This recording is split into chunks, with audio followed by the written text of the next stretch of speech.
Hello guys, welcome back or welcome if you're new. It's Christian from Emotions in Wine. So today we go back to talk about Bordeaux grapes. Once a while happens, classic blends in this case, not monovarietal like we did before, and relatively similar. So I picked the classic comparison between Bordeaux and Supertuscans. I tried to find something with similar grapes. Aging was impossible, but I found something interesting. Even though at the end the basic grape is not the same, but at least the same grapes are involved, more or less.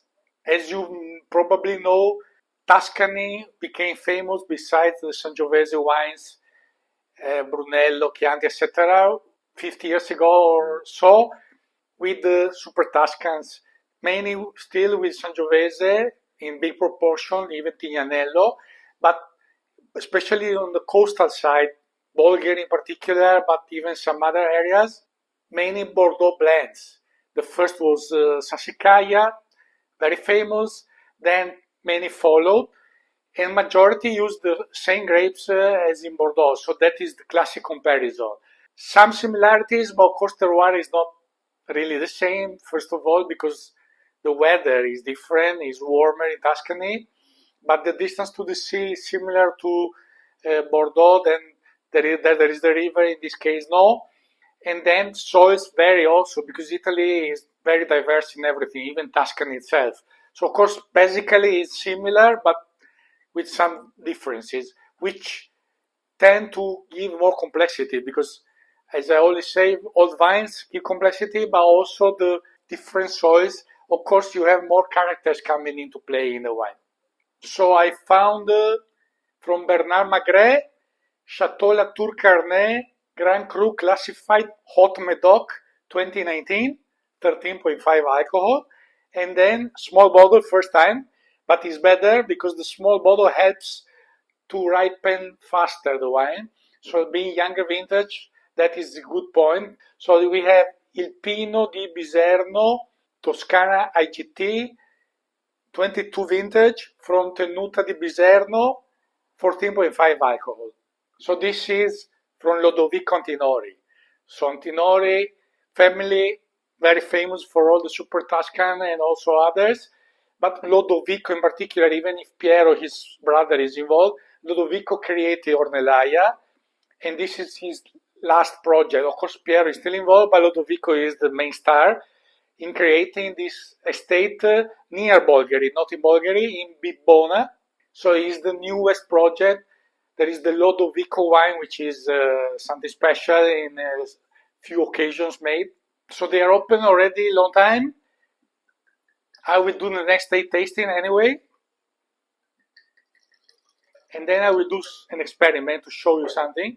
Bernard Magrez is a symbol, is very old now, in the Bordeaux beverage business because he started with other things. In the last 25 years or so, he bought over 40 properties. The most famous is Château Clément, but this is one of the most important, is one of the 5 Grand Cru Classe since the 1855 classification, Haut-Médoc. Haut-Médoc is the best value for money in Bordeaux, left bank. So where Cabernet is king, there are more famous Margaux, Saint-Estèphe, etc., but few were granted the Grand Cru also in Haut-Médoc. And in Haut-Médoc there are many Cru Bourgeois, a younger classification, showing that there is a lot of potential. In the end, is always there. It's not a big difference from the other region, but you have a better value for money. Even in the case of the most famous like this one, because I spent below 40 euros. In France, I guess it's 30 plus. So reasonable price, 2019 by the way, so even decently aged. While for the other, there was no way to find older. Colors, very similar. Ruby, intense, both. Maybe slightly less intense. The Bordeaux makes sense, 3 years older. So this is a very old castle, Château, from 13th century. First harvest 1409. So it's very relevant place. Of course, changed property many times. It's 24 years, I think, owned by Bernard Magrez. So something special for the history already. It's curious because even being a left bank, the blend is essentially 50-50 Merlot and Cabernet. So there is no more Cabernet as usual there. I found even some Petit Verdot and Cabernet Franc in any vintage, but in recent times seems not. Seems it's about 50-50 or the two main. So Merlot making it more refined. When there is even the percentage of the others, we are talking about the same grapes because the other has Cabernet Franc, Cabernet Sauvignon, Merlot, and Petit Verdot. So in the end, the grapes are similar, not the same, and percentages are completely different. So here, 50-50, I said, vintages change. So there is never the same percentage. But this one is roughly 50% Cabernet Franc. So the other way, the third grape or the appellation as the main, and then roughly 20-20 or so, a bit more Cabernet Sauvignon, a bit less Merlot, and then around 5% Petit Verdot. So at the end, blends quite different. So Haut-Médoc, classic gravel on top of limestone clay, near the river, old properties, but vineyards are medium age, about 30 years, is undergoing 25-30 days of maceration. Then there is aging about 16 months in barrique, 1/3 new. The first impact is quite gentle, so the Merlot is indeed present. I would say even first impression you think there is more Merlot than Cabernet, because it is quite footprint of Merlot so far with the delicate, elegant, more these fruits, gentle spices. Anyway, this is not the classic. Besides the blend, the fact that only 1/3 of new cask means that he doesn't want to give too much oakiness. So interesting also that. A bit shy still. So far refined, very elegant. And everything very delicate, so showing a bit, not too much. So that is interesting. That is one of the classic points of Bordeaux. When you compare to other places in the world, they tend to have more class.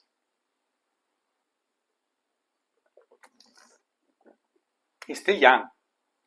Of course, these wines can age a lot. Very fresh, but even the tannin is still remarkable. It's refined, but cannot say silky yet. Of course, it's not that pronounced because it's still 50-50 with the Merlot that gives that gentler touch. But it still grips the tongue. So, of course, you need food. Even if it's 6 years plus, you cannot sip it easily itself. So, good length, mineral, good minerality actually, but 30 years old vines had already, and is giving the length with this minerality. There is a touch of spice, a touch of fruit. So far, a very pleasant sip and a very refined wine in the first impression. The 1 point difference in alcohol shows already relevant difference in the climate, at least. 22 was very warm in Italy in the end, so that also have an influence. But of course, terroirs are different. There is quite a different latitude between the two regions. And then Atlantic is cooler than Mediterranean anyway. You may look at me weirdly, but this is me. I'm sorry.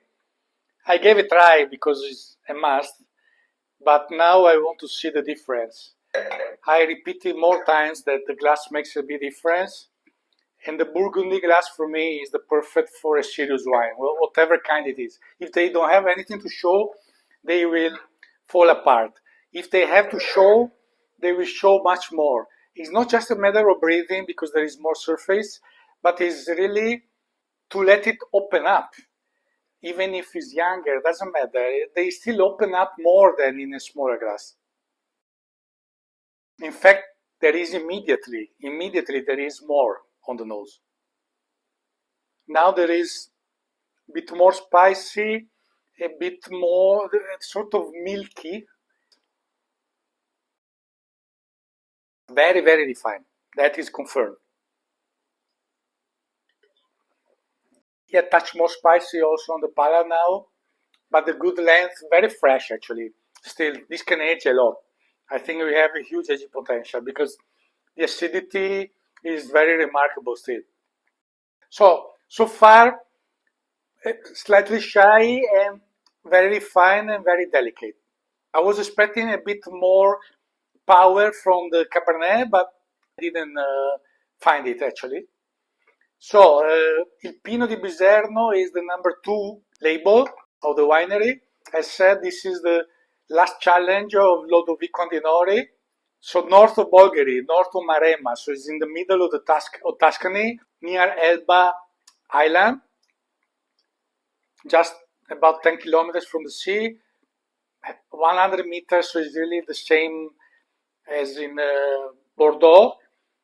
But as said, beside the temperature, also the soil is a bit different because basically it's also here alluvial with clay limestone below, but there is also the Bolgheri conglomerate making a bit more various the soil, so enriching the complexity.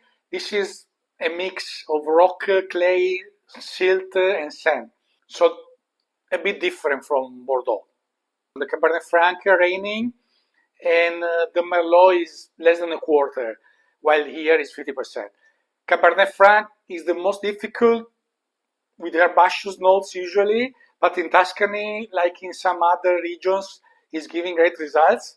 So this is the reason it's the main grape here.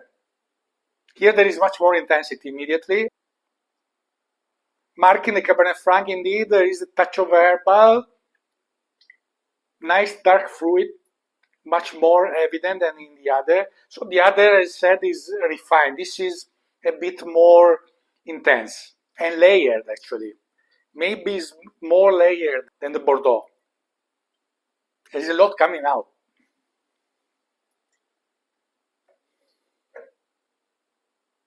And no comparison at all.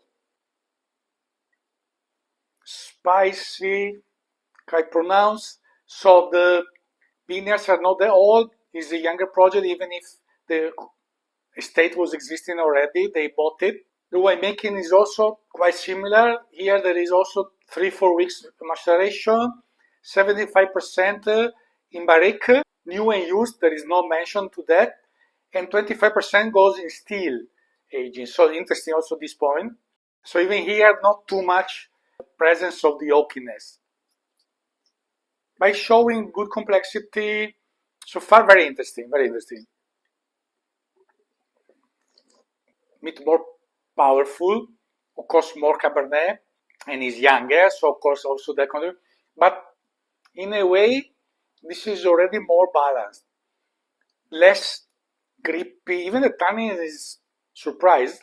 I was expecting more tannic structure, but is already quite well integrated.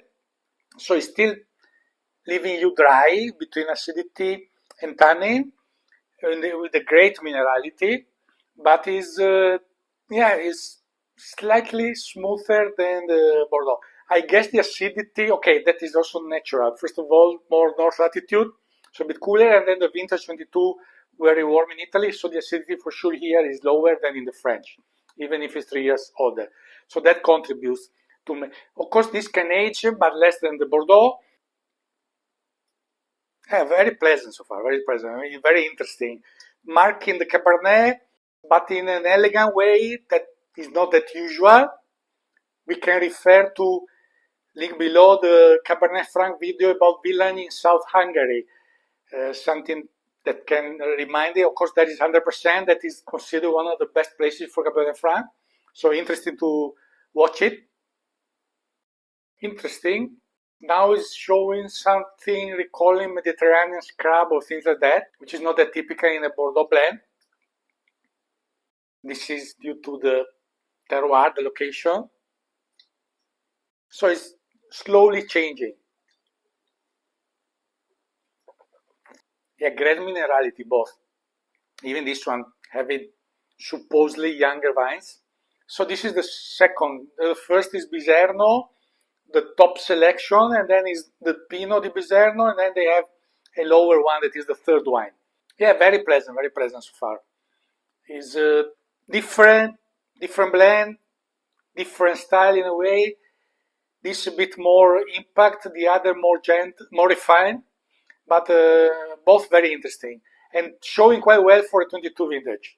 The price here is much higher. I paid the normal size about 50 euros out of Italy, so in Italy I guess about 40, so more premium price than the Bordeaux, but for the young age already showing interesting. But we'll see more in the tomorrow's tasting. Here we are 24 hours after. They are both starting drinking window, as hinted yesterday, but they are still quite shy. Even in the evening, they didn't show much more. Let's see how it is now. This remains a bit shy, very refined, also layered, but not that much.